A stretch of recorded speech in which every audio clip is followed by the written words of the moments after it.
ঝুলন্ত অবস্থায় পাওয়ার পর প্রাথমিক ময়নাতদন্তের রিপোর্টগুলো একটু শুনবেন। চোখ থেকে রক্তপাত, মুখ থেকে রক্তপাত, যৌনাঙ্গ থেকে রক্তপাত, ডান হায়ের অনামিকাতে আঘাত, পেটে আঘাত, ঠোঁটে আঘাতের চিহ্ন। এরপরেও কি চুপ থাকবেন আপনারা? গতকাল রাত ঠিক 11টার সময় মেয়েটি মাকে ফোন করে বলেছিল, মা এবার তোমরা খেয়ে দিয়ে শুয়ে পড়ো। মা বাবা নিশ্চিন্তে ঘুমিয়ে পড়েছিলেন গত রাতে।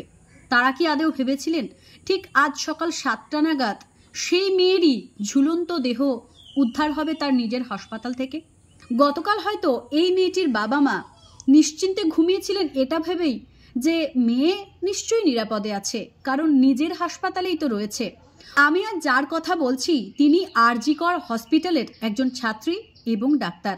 MBBS, MD, PGT নামের পাশে এতগুলো ডিগ্রি নিয়ে থাকা মেয়েটির কত স্বপ্ন ছিল চোখে, কিন্তু সেই সমস্ত স্বপ্নকে ধূলিসাৎ করে দিল তার আজকের এই সকালটা।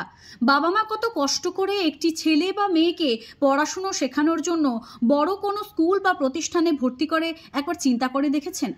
যে মেয়েটির কথা বলছি সে মেয়েটি গতকাল 36 ঘন্টা ডিউটি করেছিল এবং রাত 2টো পর্যন্ত পেশেন্ট দেখেছিল। গতকাল রাত 11টা নাগাদ মা বাবাকে একবার ফোন করে নিশ্চিন্ত করে এবং তার পেশেন্ট দেখা শেষ হলে রাত 2টোর সময় সে সেমিনার রুমে পড়াশোনা করার জন্য এবং রেস্ট করার জন্য যায়। অনেক রাতে কিন্তু সে ডিনার করেছিল। টানা 36 ঘন্টা ডিউটি করার পরেও তার জন্য স্পেশাল কোনো রেস্টের রুম ছিল না।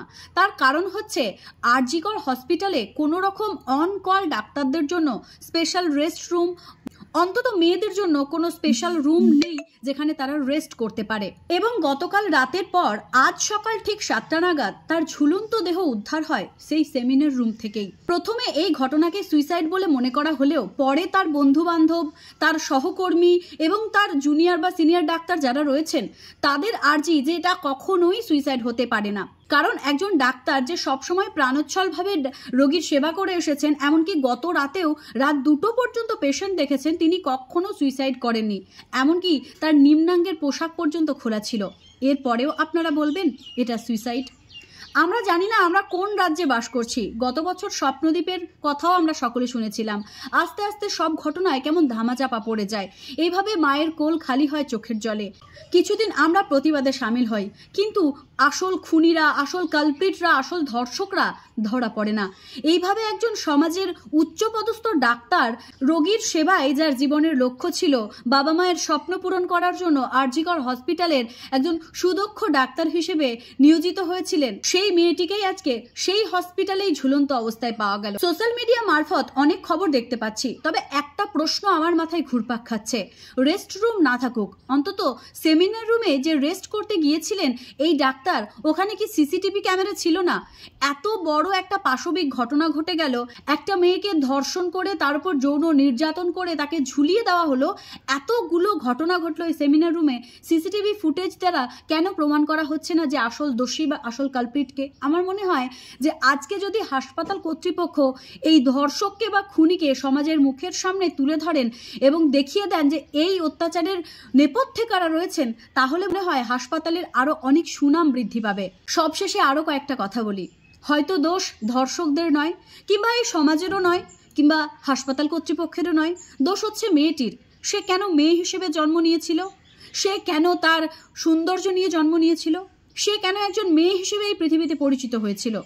সত্যি তাই, এই পৃথিবীতে মেয়েরা কোথাও সেফ নয়, কোথাও না। না হলে প্রতি বছর প্রত্যেকটা মুহূর্তে এইভাবে আমরা ধর্ষণের খবর পাই। শুনতে শুনতে আমরাও ক্লান্ত হয়ে গেছি। এবার আমরাও একটু রেস্ট চাই। এই ধর্ষণের শেষ কোথায়? আর কতগুলো মেয়ের জন্য জাস্টিস ফর অমুক আর জাস্টিস ফর তমুক করে আমরা মোমবাতি মিছিল করব বলতে পারেন? কেন আমাদের দেশের আইন ব্যবস্থা এতটা মেরুদণ্ডহীন বলতে পারেন? পৃথিবীর অন্যান্য দেশে খোঁজ নিয়ে দেখুন, সেখানে ধর্ষণের বিচার এমনভাবে দেওয়া হয় যে ধর্ষকরাও ভয় পেয়ে যায় আগামী দিন এই ধরনের কাজ করবে কিনা এটা ভেবে।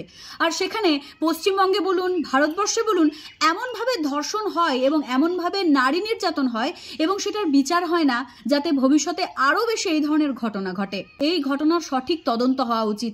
যে বাবা মায়ের কোল খালি হলো, শুধু বাবা মায়ের কোল খালি হলো না, একজন ভালো ছাত্রী তথা একজন ভালো ডাক্তারকে হারালেন আরজি কর মেডিকেল কলেজ। আজকের এই প্রতিবাদের ভাষা শুধু আমার একার নয়, আপনাদের প্রত্যেকেরই হওয়া উচিত। আমি একজন মেয়ে হয়ে প্রত্যেকদিন এই ধর্ষণের কাহিনী শুনতে শুনতে নিজেকেই কেমন আনসেফ ফিল করছি আমার নিজের দেশে, আমার নিজের রাজ্যে, আমার নিজের জন্মভূমিতে। এই ভয় নিয়ে আর কতদিন আমরা বেঁচে থাকবো? যে নারীরা এই পৃথিবীতে পুরুষের সৃষ্টি করে সেই নারীরাই পুরুষের হাতে যুগে যুগে লাঞ্ছিত হয়ে আসছে। কেন আমাদের বিচার ব্যবস্থা এতটা মেরুদণ্ডহীন? এর বিচার কিন্তু আপনাদেরই করতে হবে। আমার মনে হয় হাসপাতাল কর্তৃপক্ষকে আরও একটু কঠোর হতে হবে এই তদন্তে, যাতে আসল দোষীকে খুঁজে পাওয়া যায়।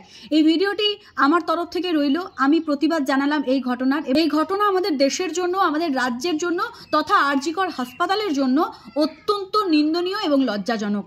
আশা করি এই ঘটনার সঠিক তদন্ত হবে। আপনারা সকলেই ভিডিওটিকে একটু শেয়ার করে দেবেন, যাতে জাস্টিস পায় ওই মেয়েটি এবং তার পরিবার। Justice for Moumita Debnath.